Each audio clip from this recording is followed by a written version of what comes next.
Yo guys, welcome back to Assetto Corsa and welcome for the first time to Castle Combe. This is a new track mod that's available for free on RaceDepartment and it comes to us courtesy of James Skinner. James has used LiDAR data to create this mod and done an amazing job at bringing a relatively unknown racing circuit to Assetto Corsa. I started testing the track yesterday using some of my favorite supercars, hypercars, and track day cars, and it turns out this is a brilliant track for exactly that. Road legal or almost road legal cars can be pushed to their limit here, and it seems like the perfect track to do so. Castle Combe is a perfect mix of wide, flat, and fast to really take advantage of where Assetto Corsa supercars shine, so that's what I'm going to do in this video. I've broken these cars up into 3 tiers based on how I think they'll perform, and we'll see which car performs best within each tier. So first up are the supercars, and I've chosen the Roof RT12R, the Lamborghini SESTO ELEMENTO, the NISSAN GTR, and the Ferrari 812 Superfast. So let's get on track and start ripping laps. So first up, we have the Roof RT12. This is the all-wheel drive version. 730 horsepower. And because it's all-wheel drive, I should have pretty good corner exit confidence here. See what kind of time we can set.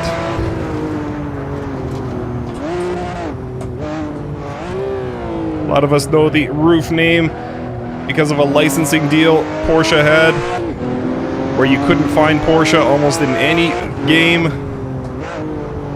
So companies took to licensing Roof vehicles.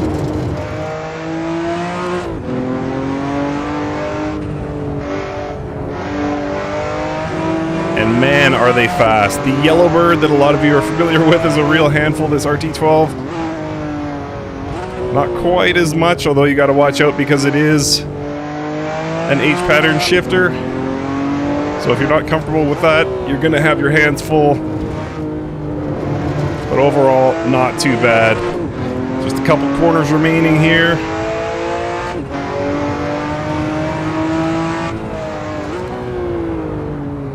Looking for that curbing. And get on the power at full beans.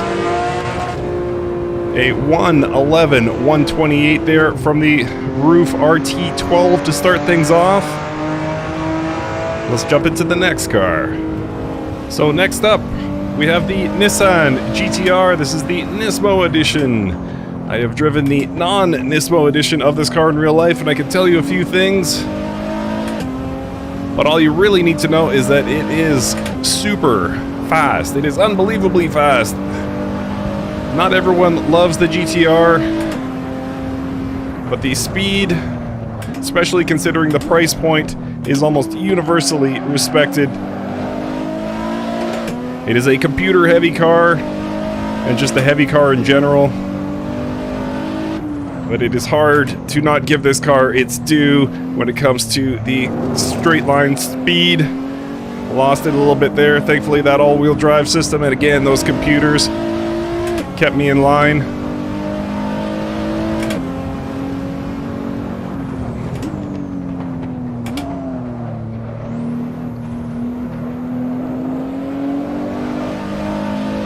Just an unbelievable amount of speed in this thing. You can get them used for under 100 grand, which is really, really impressive. Still not something I can afford. But if you're in the market for a supercar, it's hard to find a better deal, frankly. And let's see what it can do for a lap time here. 111.922, so only slightly slower than the Roof. Very impressive from the GTR. Next up is one of my favorite automotive concepts. This is the Lamborghini SESTO ELEMENTO, and we're going all the way to the opposite end of the pricing spectrum now from the GTR. This SESTO ELEMENTO cost millions and millions of dollars, and only a handful were made. And I love the concept of this car. Lamborghini had sort of settled when they built this on the V10 platform. It was going into all their cars. And the concept behind this SESTO ELEMENTO specifically was, well, instead of trying to squeeze more and more power out of that V10, which we love, well, let's just see if we can make the V10 do less work. So what they did was made this car as light as possible. The SESTO ELEMENTO name means sixth element, and that is carbon. So they just made everything carbon fiber and stripped out anything that would make this at all a comfortable ride, including seats. The SESTO ELEMENTO, despite costing millions of dollars, just has some pads stuck to a carbon fiber tub. It does not have seats, unbelievably. But it worked. They got this under 1,000 kilograms, which is a very impressive figure. And let's see, speaking of impressive figures, can we get out of the 111s? We sure can. 108.704 for the Lamborghini Sesto Elemento. Next up, we have another one of my favorites. This is the Ferrari 812 Superfast. And I have to admit, I have a little chuckle every time I fire up the 812 Superfast. We're pretty spoiled, those of us who speak English, because we get cool names like Murcielago and Sesto Elemento and 488 Pista and things like that from the car world. And then you have this 812, and it's called the Superfast. But to its credit, it's not lying. This is a super fast car. The V12 engine produces some spectacular figures, and this thing is just fast as a bullet once you get those front tires pointed down the track.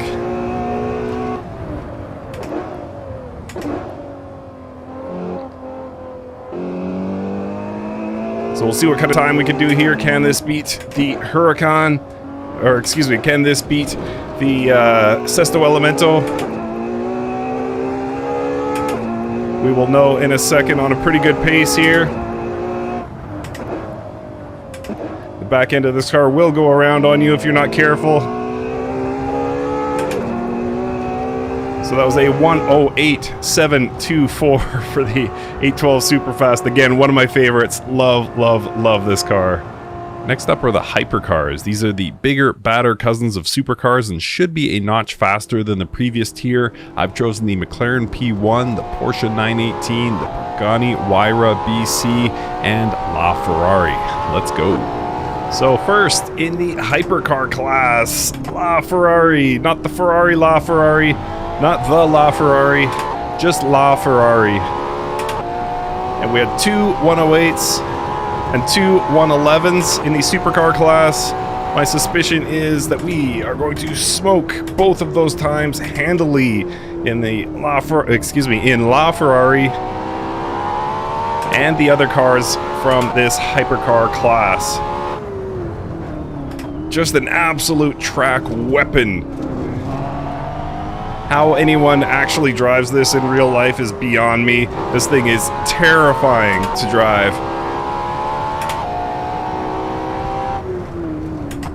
But there's no denying its capabilities on track. Unreal cornering ability. Unreal straight line speed.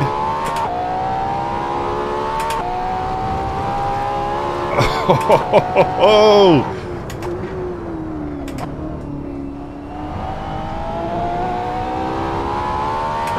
Let's see, 105.033.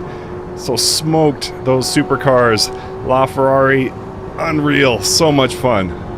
Next we have the Pagani HUAYRA BC, and I don't know if this actually belongs with the hypercars or if I should have knocked it down into the supercars, but we'll see what we can do here. It is a beautiful car. By the way, if you get a second, look at the interior of the Pagani HUAYRA BC if you want to know what automotive perfection looks like. This is an absolutely stunning car, especially on the inside, in my opinion. And not too shabby on the track either. I think it's probably underrated for what it can do. But again, not quite sure if it's at that hypercar level with the so-called holy trinity of hypercars. We'll see what we can come up with. Again, the 105 almost dead from the from LaFerrari. And we'll see what the Pagani HUAYRA BC can do. Just basically one more corner to go here. Hold on to it. Back on the power. 106.791, a very impressive time. So yeah, I would have won the supercar class, but definitely below LaFerrari by a full second and a half. Next hypercar. Home field advantage here for the McLaren P1. The second of the big three hypercars from the mid-2010s. You can see that speed at the bottom of your screen there.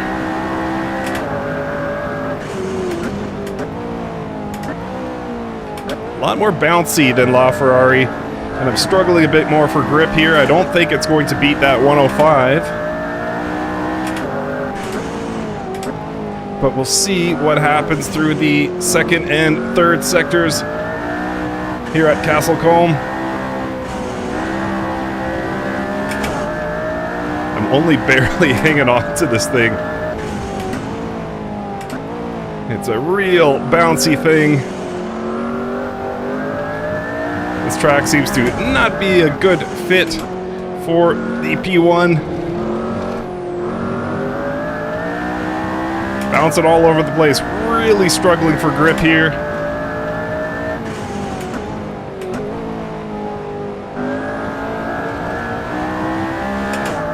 Where are we at? Well, how about that? Well, the fight was worth it. 104.196, so almost a full second. 0.8 seconds anyway, faster than LaFerrari from this P1. Beautiful machine. Love every minute in the P1. So rounding out the big three hypercars, of course, the Porsche 918. I consider this the toughest to drive of the three, including LaFerrari and the McLaren P1. So we'll see what happens here. I mean, my goodness, already I am terrified of this 918. I love it, but it is scary. There's a lot going on. LaFerrari certainly the most stable. P1, I would say, is my favorite in the corners, and this 918 is just its own thing entirely. Certainly has personality. But that speed, that corner exit speed is mad. Absolutely mad.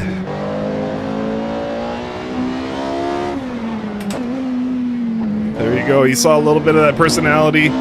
Back end tried to step out under braking. Back end tried to step out under acceleration.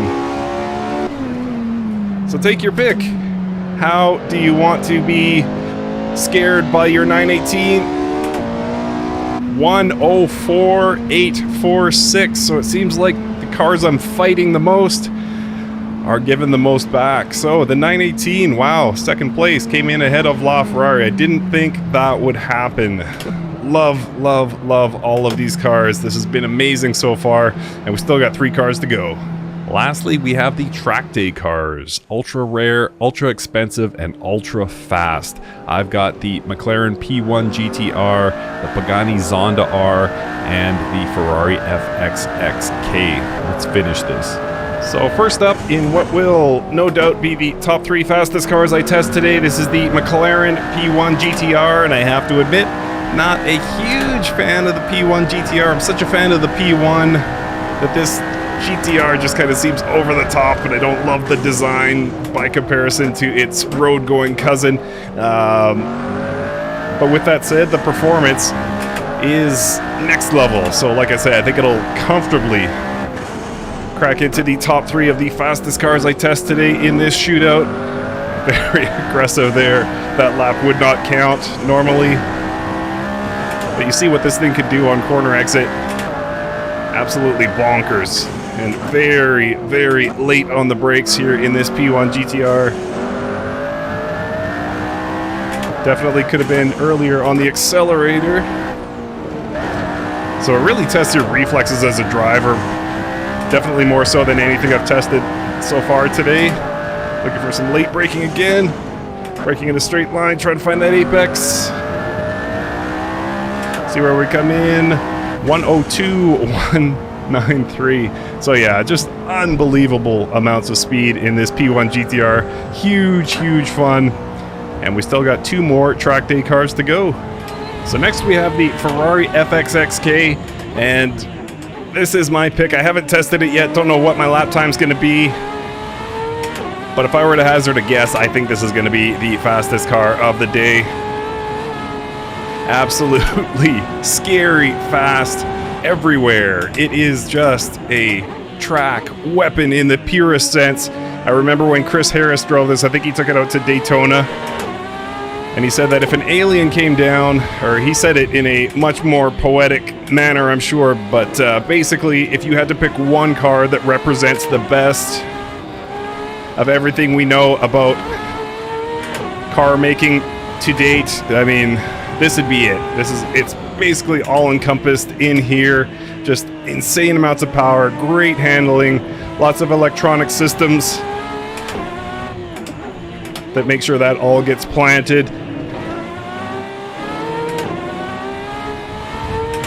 But they don't let you keep it, by the way.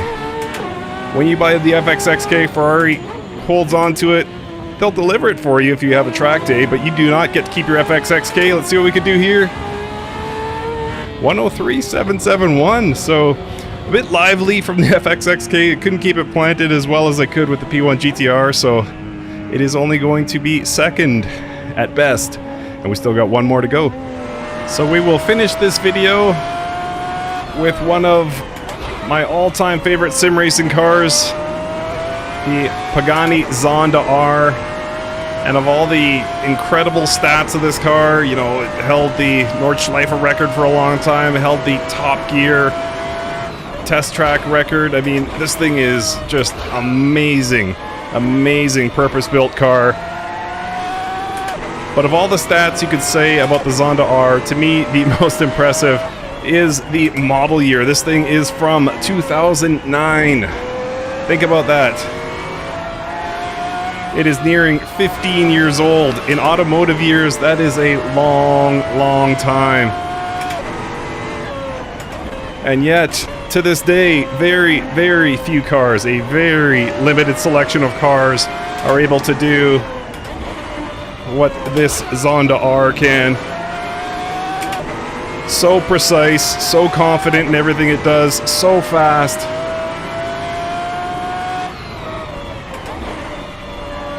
Doesn't look like it's going to be top on the list, but still super, super impressive.